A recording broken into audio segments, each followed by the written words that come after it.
Hello friends, मेरा नाम है रूपांकर वर्मा। आज हम जियो टेक्निकल इंजीनियरिंग के second unit classification of soil के बारे में पढ़ेंगे। फर्स्ट यूनिट के अधिकतर पॉइंट्स मैंने यूट्यूब शॉर्ट्स में आपको कंप्लीट करा दिए थे। अगर आपने यूट्यूब शॉर्ट्स देखे होंगे तो उसमें डेल्टा फॉर्मेशन का, सैचुरेटेड और सबमर्ज सॉइल का और भी सारे टॉपिक्स मैंने कवर किए हैं, तो उससे आपको एक रफ आइडिया लग जाएगा कि बेसिकली बेसिक प्रॉपर्टीज होती क्या क्या है। क्लासिफिकेशन ऑफ सॉइल बहुत इंपॉर्टेंट टॉपिक है। इससे आपको क्वेश्चन 100% पेपर में कहीं ना कहीं मिल जाएगा। चाहे आप गेट लिख रहे हो, चाहे आप स्टेट सर्विसेज लिख रहे हो, चाहे आप कोई भी जेई का एग्जाम लिख रहे हो, आपको कहीं ना कहीं इसके क्वेश्चंस मिल जाएंगे। और इसके क्वेश्चंस बहुत सिंपल होते हैं, बस आपको ट्रिक्स पता होनी चाहिए, आपको बेसिक पता होना चाहिए कब कौन सा रूल लगना है। आप जब बचपन में केमिस्ट्री पढ़ते थे तो केमिस्ट्री में नॉमेनक्लेचर होता था, आईयूपीएसी नेम होते थे। आप किसी को क्या कहते हैं 6,6 क्लोरोबेंजीन कहते थे, कभी किसी को और कोई नाम देते थे, ठीक है। फिनाइल किसी को अमाइड, किसी को कुछ, सब अलग अलग नाम देते थे। तो बेसिकली उसके लिए आप क्या करते थे, आप उसके लिए रूल्स फॉलो करते थे केमिस्ट्री में। वैसे ही सॉइल में भी आपको बहुत ही जनरल और सिंपल रूल्स फॉलो करने हैं। उसके बेसिस पे आप सॉइल का नामकरण कर देंगे और आपको आसानी हो जाएगी, सीख जाएंगे आप आराम से। सबसे पहले तो वो ऐसे मेथड्स कौन कौन से हैं, तो ऐसे मेथड्स या क्लासिफिकेशन मेथड्स कहूँ तो एक तो है American association of state highway and transport official, एक है अपना यूनिफाइड सॉइल यूएससीएस, और एक है अपना Indian standard soil classification system. ठीक है, तो ये अपने लिए काम का नहीं है, ये अपन को नहीं पढ़ना है। अपन को ये पढ़ना है और ये पढ़ना है। देखिए, यूनिफाइड सॉइल क्लासिफिकेशन सिस्टम जो था ना, ये कैसिग्रांडे भाई साहब ने दिया था तब जब हमारे देश को आजाद हुए 1 साल हो चुका था, मतलब 1948 में। कैसिग्रांडे ने बेसिकली इसे जो कैसिग्रांडे ने इस मेथड की जो डिस्कवरी की थी या इस मेथड को बनाया था, इस मेथड को बनाया था किसके लिए? एयरफील्ड की डिजाइन के लिए। बाद में इस मेथड में उन्होंने मॉडिफिकेशन किया, मॉडिफिकेशन होने के बाद ये अन्य स्ट्रक्चर्स के लिए भी यूज होने लगा, और इसी को और मॉडिफाई करके हमने Indian standard soil classification system में यूज कर लेते हैं। बेसिकली इन दोनों में डिफरेंस क्या हो जाता है, तो देखिए, आप जो कंप्रेसिबिलिटी पढ़ते हैं ना सॉइल की, सॉइल लेस कंप्रेसिबल है, हाई कंप्रेसिबल है, मीडियम कंप्रेसिबल है, तो आप क्या करते हैं, जब आप यूएससीएस मेथड पढ़ेंगे तो उसमें केवल लो की बात होगी और हाई कंप्रेसिबिलिटी की बात होगी। लेकिन इंडियन स्टैंडर्ड वाले में लो की भी बात होगी, मीडियम की भी बात होगी और हाई की भी बात होगी, LIH तीनों की बात होगी। तो ये हमें समझ में आ गया कौन कौन से मेथड्स हैं। अब हम जल्दी से नामकरण करना सीख लेते हैं कि नामकरण कैसे करना है इनका, वो तरीका सीख लेते हैं, वो जो इम्पोर्टेंट है हमारे लिए। तो मैं आपको सबसे पहले कोर्स ग्रेन सॉइल का ही बताता हूँ आपको। देखिए, कोर्स ग्रेन सॉइल के लिए 3 पैरामीटर फैक्टर्स हैं। पहला तो हो जाएगा साइज ऑफ पार्टिकल, दूसरा हो जाएगा ग्रेडेशन, तीसरा हो जाएगा आपका परसेंटेज फाइंस। तो देखिए, आप सॉइल का नाम रखेंगे या तो साइज ग्रेडेशन की बेसिस पे, या साइज फाइंस के बेसिस पे, या तीनों पैरामीटर के बेसिस पे। तो कब कौन सा पैरामीटर यूज होगा मैं आपको बता देता हूं कैसे यूज होगा।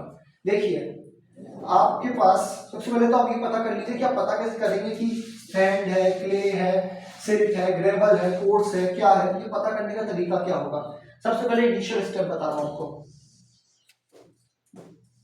ये देखिएगा ध्यान से, ये है 4.75 mm की सीव है, ये 75 माइक्रोन की सीव है। सपोज आपने सॉइल सैंपल लिया 100 ग्राम, यहां पे सैंपल रिटेन कर गया 50 ग्राम और मोर रिटेन कर गया, तो बेसिकली ये कहलाएगी अपने लिए कोर्स ग्रेन सॉइल। ठीक है, ये कोर्स ग्रेन सॉइल कहलाएगी। इतना समझ में आया? और अगर सपोज यहाँ पे क्या कहते हैं रिटेन केवल 40 ही करता, 60 ग्राम पास कर जाता, तो बेसिकली क्या हो जाती? फाइन ग्रेन सॉइल हो जाती। ठीक है, तो ये तो पता चल गया कि कोर्स और फाइन कैसे पता करेंगे।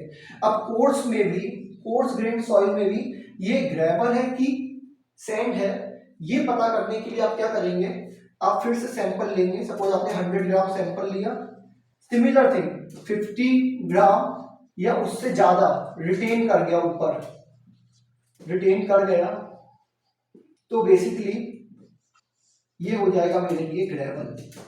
तो अब आपको डिफरेंस करना आ गया कि क्या कौन सा सैंड होगा, कौन सा ग्रेवल होगा, कौन सा फाइन होगा, कौन सा कोर्स होगा।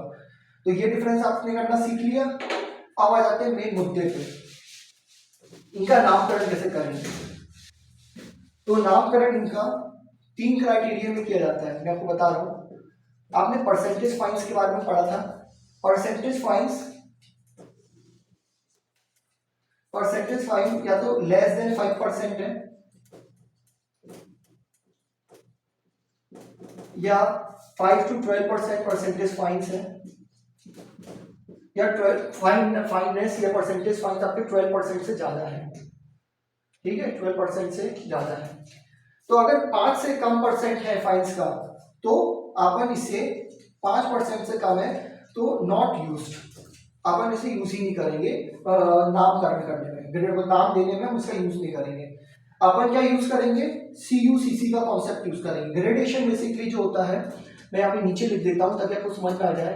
ग्रेडेशन जो होता है वो बेसिकली डिपेंड करता है 2 पैरामीटर्स के ऊपर, कोफिशिएंट ऑफ यूनिफॉर्मिटी और coefficient of curvature. Coefficient of uniformity D60/D10 और coefficient of curvature D30² D60/D10। अब देखिए इसमें मैं आपको बता देता हूं, ये इफेक्टिव साइज ऑफ पार्टिकल है 10% फाइननेस, ये 60%, ये 30% पे।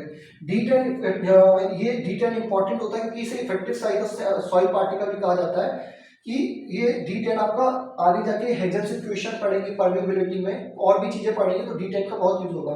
तो 10% फाइननेस पे, 60% फाइननेस पे, 30% फाइननेस पे।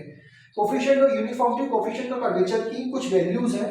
CC की वैल्यू 1 से 3 के बीच में होगी और CU की वैल्यू ग्रेटर देन 4 और ग्रेटर देन 6। ग्रेटर देन 4 किसके केस में हो जाएगा, ग्रेवल के केस में, और ग्रेटर देन 6 किसके केस में हो जाएगा, सैंड के केस में। अगर है तो ये सॉइल आपकी वेल ग्रेडेड है, तो आपको ग्रेडेशन में पता चल गया कि ये वेल ग्रेडेड सॉइल है। और अगर ये पैरामीटर्स में से एक भी पैरामीटर आपका नहीं फॉलो होता है तो आप पुअरली ग्रेडेड बोल देंगे। तो वेल ग्रेडेड, आपको ये पता चल गया कि सॉइल का नाम, या तो सॉइल सबसे पहले क्या होगी, सैंड होगी या ग्रेवल होगी। सैंड होगी या तो पुअरली ग्रेडेड सैंड होगी या वेल ग्रेडेड सैंड होगी। वेल ग्रेडेड सैंड होगी या तो पुअरली ग्रेडेड होगी या वेल ग्रेडेड सैंड होगी। ऐसे ही पुअरली ग्रेडेड ग्रेवल होगा या तो वेल ग्रेडेड ग्रेवल होगा। ठीक है, नाम आप सैंड को S कहते हैं, G को ग्रेवल, वेल ग्रेडेड को W, पुअरली ग्रेडेड को P, सिल्ट को कहते हैं हम लोग M, याद रखेंगे आप, और क्ले को कहते हैं C, पीट को कहते हैं PT, ऑर्गेनिक सॉइल को कहते हैं O।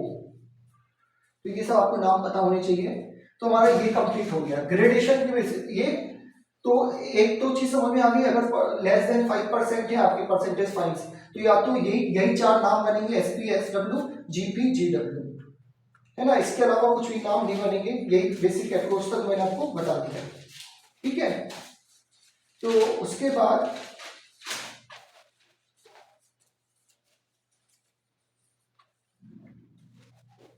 आपको ये पहला तो बता दिया, GW, GP, SW, SP आपको बता दिया। अगर परसेंटेज फाइन 5 से 12% के बीच में है तब आपको क्या करना है, परसेंटेज फाइन अगर 5 to 12% के बीच में होगा तो आपको ग्रेडेशन को भी कंसीडर करना है और आपको फाइन्स को भी कंसीडर करना है। अब मैं कैसे, मैं आपको बताता हूँ, जरा एक एग्जांपल्स के तौर पे बताता हूँ, एग्जांपल के तौर पे आप समझ जाएंगे। जैसे है GW, GC, well graded gravel with clay ऐसा फाइन्स। वेल ग्रेडेड ग्रेवल है, क्ले उसमें फाइन्स के तौर पे प्रेजेंट है। तो ये 5 से 12% के बीच में होगा तब अपन को ड्यूअल सिंबल यूज करना है। ड्यूअल सिंबल कई बार आ जाता है पेपर में, पूछ लेते, सिंपल है, अप्रोच बहुत सिंपल है, इसलिए मैंने आपको बहुत आराम से बता रहा हूँ कि आप इस चीज का ध्यान रखिएगा ग्रेडेशन का। इसके बाद आपका आ जाता है फाइन्स ग्रेटर देन है 12% से। 12% से ग्रेटर देन है तो ग्रेडेशन का कॉन्सेप्ट ही यूज नहीं होगा, ग्रेडेशन का कॉन्सेप्ट खत्म। अब यूज होगा 12% से ज्यादा है। तो अब अपन देखेंगे प्लास्टिसिटी।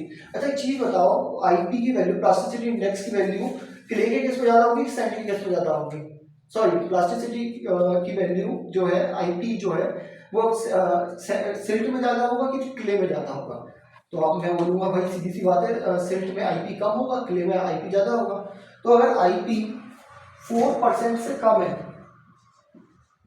आईपी 4% से कम है और आईपी एक केस में 7% से ज्यादा है, और परसेंटेज फाइंस तो फाइंस ग्रेटर देन 12%, तो आईपी 4%। तो बेसिकली सबसे पहले मैं बात कर लेता हूँ ग्रेवल की। तो ग्रेवल में क्या बनेगा? अगर 4% से कम है आईपी तो बेसिकली वो क्या होगी? सिल्ट होगी इसमें प्रेजेंट, तो एम आ जाएगा। और अगर 7% से ज्यादा है तो क्या आ जाएगा? सी आ जाएगा। C for clay, M for silt, माने जी एम जी सी। ठीक है, ऐसे ही आप सैंड के लिए भी कर सकते हो। सैंड में भी सेम केस बनेगा, या तो सिल्टी सैंड होगी या क्लेई सैंड होगी। तो एस एम और एस सी। बेसिकली ये आपको याद रखना प्लास्टिसिटी इंडेक्स की वैल्यू, आईपी 4% से कम और आईपी 7% से ज्यादा। तो ये आपको रहेगा तो आपको बना लेंगे। लेकिन हाँ, एक चीज और याद रख लेना इसमें, अच्छा पॉइंट है, 4 से 7 के बीच में होगी तब क्या करोगे? 4 से 7 के बीच में अगर वैल्यू होगी तो वही ड्यूअल नेचर सिस्टम जो यहाँ पे यूज कर रहे थे वही सिस्टम यहाँ पे यूज कर लेना, ड्यूअल नेचर वाला सिस्टम। तो ध्यान रखना इन चीजों का, विशेष विशेष ध्यान रखना। और अभी अपन क्या चीज है, कोर्स ग्रेन सॉइल को नाम देना सीख रहे हैं, और कोर्स ग्रेन सॉइल को नाम देना हम सीख चुके हैं, क्योंकि यही 3 पॉइंट्स है जो आपको बताने थे। इसी तरीके से नाम दिए जाते हैं। इसके अलावा मेरे हिसाब से और कुछ आपको बताने की जरूरत नहीं है, ये बेसिक था जो मैंने आपको बता दिया। अब इसके बाद फाइन ग्रेन सॉइल पे आ जाते हैं। कोर्स ग्रेन खत्म हो गया, सिंपल था, आपको बता दिया है मैंने। नामकरण आराम से कंट्रोल तो इसका दिक्कत नहीं आएगी। ठीक है, अब आ जाते हैं फाइन ग्रेन सॉइल में। देखो फाइन ग्रेन सॉइल में एक मैं ग्राफ बना रहा हूं, स्ट्रेट लाइन कर्व है, सॉरी स्ट्रेट लाइन ग्राफ है।